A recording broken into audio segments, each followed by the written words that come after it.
Hi, this is Stephanie Rambles. I'm Stephanie Shackelford, a cozy fantasy author, and I have just a very short thing to talk about today. And as you probably noticed if you've been watching the previous ones, I'm outside instead of inside with a background. I'm outside at my house. And the reason is I want to share something with you out here about my car. But first, I want to give you a little bit of setup. I Probably about 8 years ago. I'm not really sure. I don't exactly remember because it's been a while. But I took about a 3 month course with somebody, and we had, I think it was like once a month meetings that were live for like 2 hours, hour, 2 hours, something like that.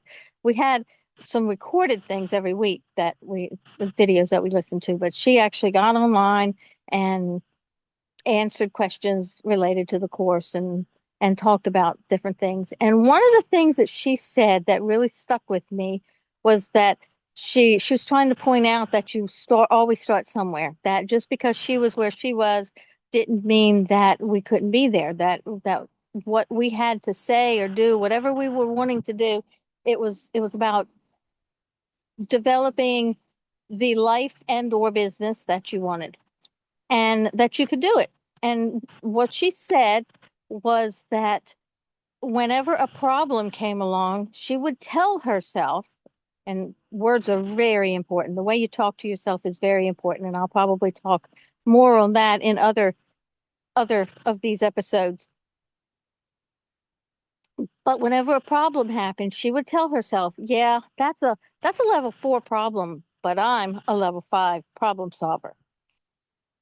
I took that to heart and I started telling myself that when I would panic, when things would happen because I had very little money, none of it extra. And if anything happened, like, something happened to the car and I had to go get it fixed, or I had an extra high electric bill, or whatever it would send me in a panic.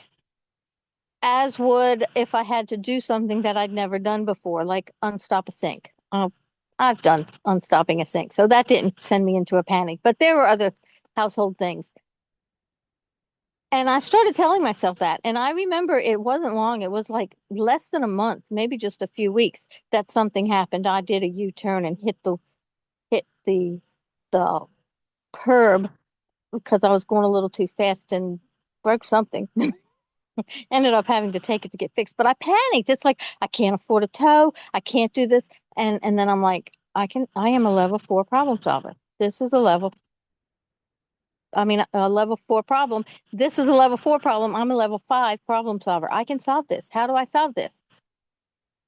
So I called my son, who is a mechanic, but he was 300 miles away, and talked to him. And he said, "This is probably what's happened. You're going to get it towed. You can safely drive it somewhere and not leave it in the middle of the street. But you need to get it towed." And so I called a friend and she met me and got to pick me up to take me home. And I called a tow truck. Maybe I called roadside service because I think I had roadside service. I remembered that I had roadside service. Anyway, all that to say that that ability changed the focus of my life. And I'm going to share another video about just exactly how, because this has taken a little bit longer than what I wanted to be. And I want to focus on making sure these are short. So this is part one. This was the setup. So you're going to find out about a problem I just recently solved that I am very, very proud of in part two. Bye now.